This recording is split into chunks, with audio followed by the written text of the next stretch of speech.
Bosnia Herzegovina ইউরোপের দক্ষিণ পূর্বাঞ্চলের বলকান অঞ্চলের একটি ঐতিহাসিক দেশ, যার ইতিহাস অত্যন্ত জটিল এবং তাৎপর্যপূর্ণ, বহুমাত্রিক এবং সংঘাতপূর্ণ বটে।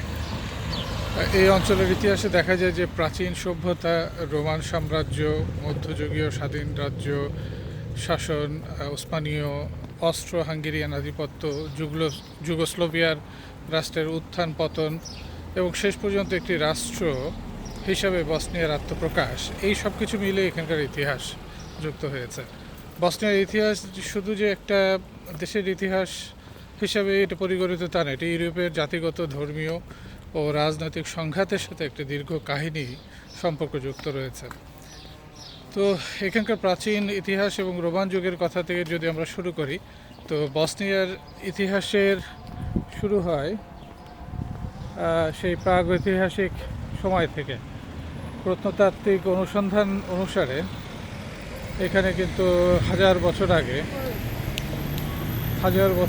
আগে এই অঞ্চলে প্রধানত ইলিওরীয় জাতিগোষ্ঠী বসবাস করত। তো তারা ছিল একটা যুদ্ধপ্রিয় এবং পাহাড়ি অঞ্চলে বসবাসকারী জনগোষ্ঠী, যারা বলকান অঞ্চলের বিস্তৃত এলাকা জুড়ে ছড়িয়েছিল। খ্রিস্টপূর্ব দ্বিতীয় এবং প্রথম শতাব্দীতে রোমান সাম্রাজ্য ধীরে ধীরে বলকান এই অঞ্চলটা দখল করতে শুরু করে। এক পর্যায়ে বসনিয়া অঞ্চল রোমান সাম্রাজ্যের অন্তর্ভুক্ত হয় এবং এটি যেটা ইলিরিকাম প্রদেশের অংশ হয়ে যায় এখানকার। তো রোমান শাসন আমলে এই অঞ্চলে রাস্তা, শহর, প্রশাসনিক কেন্দ্র ও বাণিজ্য কাঠামো গড়ে ওঠে। রোমানরা এই অঞ্চলের ল্যাতিন যে সংস্কৃতি এবং প্রশাসনিক ব্যবস্থা প্রবর্তন করেন। 395 খ্রিস্টাব্দে রোমান সাম্রাজ্য পূর্ব ও পশ্চিম ভাগে বিভক্ত হয়ে যায়। এই বিভাজনের ফলে বসনিয়া অঞ্চলে যে সীমান্তবর্তী অঞ্চল একটি পরিণত হয়, যেখানে দুটো ভিন্ন রাজনৈতিক এবং ধর্মীয় প্রভাব একসাথে কাজ করতে থাকে। এটি পরবর্তীতে বসনিয়ার জটিল ধর্মীয় ইতিহাসের ভিত্তি তৈরি করতে থাকে। ষষ্ঠ ও সপ্তম শতাব্দীতে স্লাভ জনগোষ্ঠী এই অঞ্চলে প্রবেশ করে এবং স্থায়ীভাবে বসতি স্থাপন করে। এই স্লাভ জনগোষ্ঠী থেকেই পরবর্তীতে বসনিয়াক, সার্ব এবং ক্রোয়াট জাতিগোষ্ঠীর ভিত্তি প্রস্তর স্থাপিত হয়। ভাষা, সংস্কৃতি, সামাজিক কাঠামোর দিক থেকে এই স্লাভরা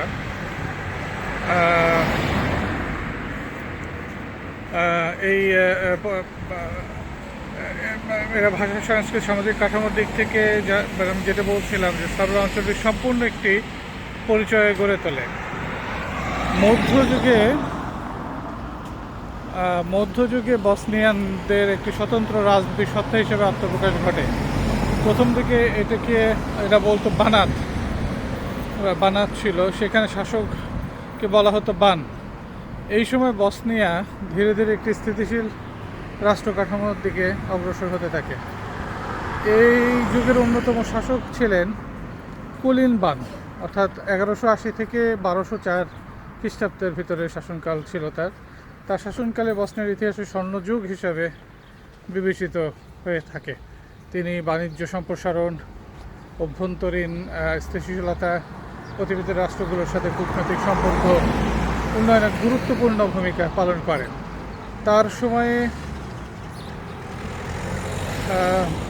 তার সময়ে এই অর্থনীতি যেমন শক্তিশালী হয় এবং জনগণের জীবনযাত্রাও উন্নতি হয়। ত্রয়োদশ চতুর্থ শতাব্দীতে বসনিয়া ক্রমশ শক্তিশালী রাষ্ট্রে পরিণত হয় এবং 1377 সালে তভ্রৎকো প্রথম নিজেকে বসনিয়া রাজা ঘোষণা করেন এবং বসনিয়ার একটি পূর্ণাঙ্গ রাজ্যে উন্নতি করেন। আমরা ইতিহাস আরও বলবো। এটা হচ্ছিল বসনিয়ার যে বলে কি রুটির দোকান, বা এখানে বসনিয়ানরা প্রতিদিন তাদের খাবারগুলো, মানে স্থানীয় খাবার যেগুলো আছে সেগুলো এখান থেকে কিনে খেতে পারে না, এগুলো খুব সস্তা হয়ে থাকে। আচ্ছা, যেটা বলছিলাম যে বসনিয়া, সেখান থেকে যে মানে তার শাসনামলে বসনিয়া তার সর্বোচ্চ যে ভৌগোলিক বিস্তার লাভ করে, যেখানে বর্তমান বসনিয়ার পাশাপাশি ক্রোয়েশিয়া এবং সার্বিয়ার কিছু অংশ অন্তর্ভুক্ত ছিল। বসনিয়া, মধ্যযুগীয় বসনিয়ার একটি বিশেষ বৈশিষ্ট্য ছিল বসনিয়ান চার্চ এবং বা ক্যাথলিক অর্থোডক্স চার্চ থেকে আলাদা একটি ধর্মীয় ধারা অনুসরণ করার একটি পরিপ্রেক্ষিত। এই ধর্মীয় স্বাতন্ত্র্য পরবর্তীতে ইউরোপীয় শক্তিগুলোকে সাথে রাজনৈতিক দ্বন্দ্বের কারণ হয়ে দাঁড়ায়। তবে মধ্যযুগীয় বসনিয়া দীর্ঘস্থায়ী হতে পারেনি। অভ্যন্তরীণ বিভাজন, ধর্মীয় চাপ এবং শক্তিশালী প্রতিবেশী সাম্রাজ্যের কারণে এটি ধীরে ধীরে দুর্বল হয়ে পড়ে। ওসমানীয় সাম্রাজ্য সময়ও এরা কিন্তু শক্তিশালী হয়েছিল, অর্থাৎ অটোম্যানরা 1463 খ্রিস্টাব্দ থেকে 1878 খ্রিস্টাব্দের ভিতরে এটি দখল করে তারা শাসন করে এবং 1463 সালে ওসমানীয় সাম্রাজ্য যে বসনিয়া দখল করে এবং এই অঞ্চল তাদের বিশাল সাম্রাজ্যের অংশ হয়ে ওঠে, তার কিন্তু স্মৃতি নিদর্শন আমরা এখানে দেখতে পেয়েছি। প্রায় 400 বছরের বেশি কিন্তু সময় ওসমানীয়রা এখানে শাসন করে। তো এই সময় বসনিয়ার সমাজ, ধর্ম, সংস্কৃতিতে গভীর পরিবর্তন ঘটে এবং ইসলাম ধীরে ধীরে বিস্তার লাভ করে এবং অনেক স্থানীয় মানুষ ইসলাম ধর্ম গ্রহণ করে। তবে একই সঙ্গে অর্থোডক্স খ্রিস্টান এবং ক্যাথলিক সম্প্রদায়ও এই অঞ্চলে তাদের গির্জা এবং উপাসনাগুলো যেগুলো ছিল সেগুলো কিন্তু তারা ধরে রাখতে পেরেছে বা তারা প্র্যাকটিস করেছে। এবং ওসমানীয় শাসন আমলে বসনিয়ার কিন্তু শহরগুলো ব্যাপকভাবে উন্নত হয়। প্রশাসনিক বাণিজ্য কেন্দ্র হিসেবে গড়ে ওঠে বিভিন্ন গুরুত্বপূর্ণ অঞ্চল। তার ভিতরে সারিব্রো, আমরা যে শহরটাতে আছি সেটি হলো তুজলা।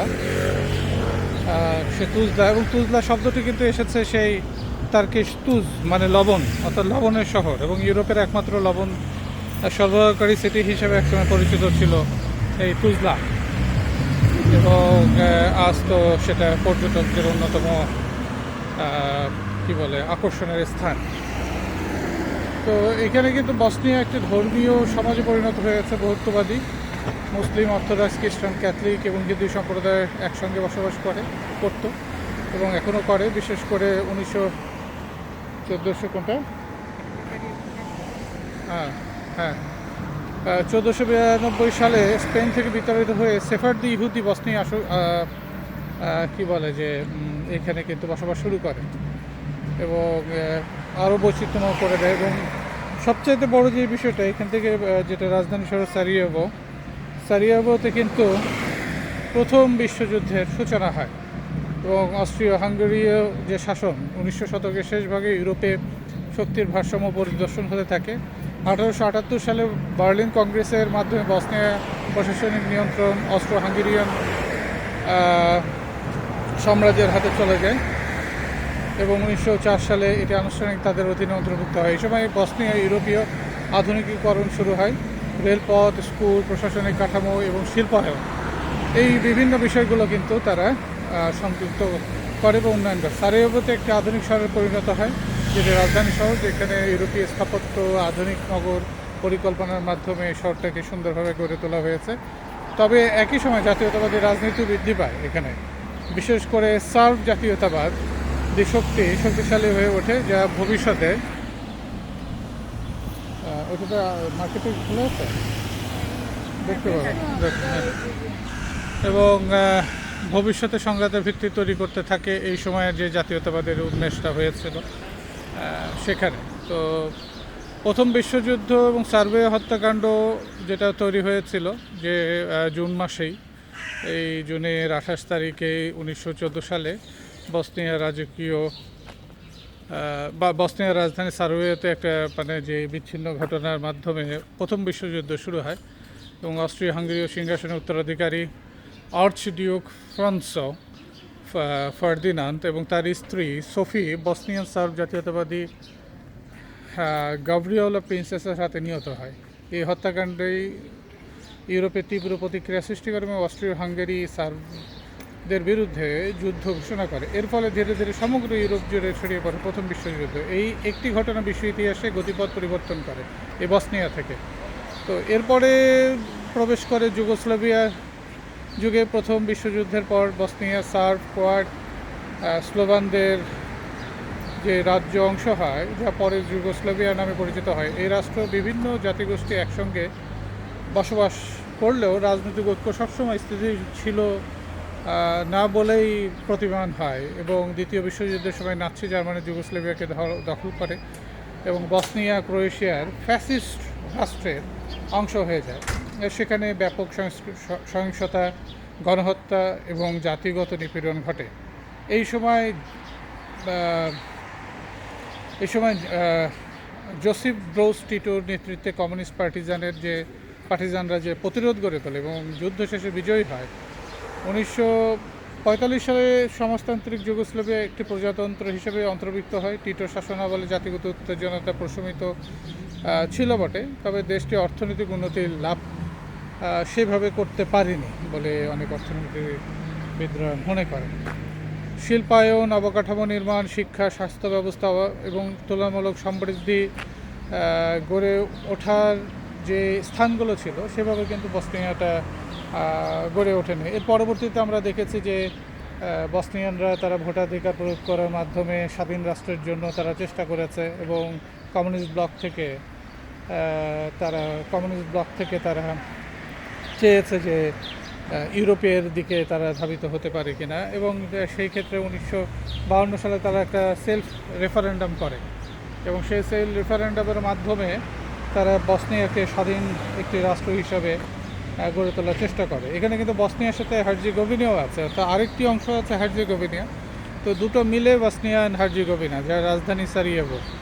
তো পরবর্তীতে যেটা হয়েছে কি, 1992 সালে এখানকার যারা ক্রোয়াট, সার্ব এবং বসনিয়ান আছে তাদের ভিতরে একটা গৃহযুদ্ধ মতের অবস্থা তৈরি হয় এবং ব্যাপক গণহত্যা এখানে সংঘটিত হয়। এমনকি জাতিসংঘের একটি সংরক্ষিত স্থান ছিল এখানে সারাইয়েভো এবং তার আশেপাশে, সেইখানে সার্বরা গণহত্যা সংঘটিত করে। অর্থাৎ প্রায় 10,000 মানুষকে তারা খুব কম সময়ের ভিতরে মেরে ফেলা হয় আর কি তাদেরকে। তো যে কারণে এটা জাতিসংঘ এবং বৈশ্বিক ফোরাম দ্বারা স্বীকৃত যে এটি একটি গণহত্যা সংঘটিত হয়েছে। এবং যুদ্ধ 92 সাল থেকে 95 সাল পর্যন্ত চলে এবং তারা এই অঞ্চলটি সেই সময় সবচেয়ে অগ্নিগর্ভ হিসাবে এটা বিবেচিত হয়। এখানে কিন্তু বাংলাদেশের শান্তিরক্ষী মিশন থেকেও কিন্তু মানুষ এখানে এসেছিল এবং আমাদের আর্মি থেকে এসেছিল এবং এটা ছিল। তো এটা একটা বর্ণিল ইতিহাস। পৃথিবীর ইতিহাসের সাথে প্রথম বিশ্বযুদ্ধ যে স্থানটিতে শুরু হয়েছিল সে বসনিয়া, সেখানে দাঁড়িয়ে আমরা ইতিহাসের বিভিন্ন সাক্ষ্য গ্রহণ করছি এবং আমরা নিজেরা সমৃদ্ধ হচ্ছি। আমরা বিভিন্ন জায়গায় যে খুঁজব যে এই প্রথম বিশ্বযুদ্ধ পরবর্তী সময়ে বসনিয়া কোথায় দাঁড়িয়ে আছে। ধন্যবাদ।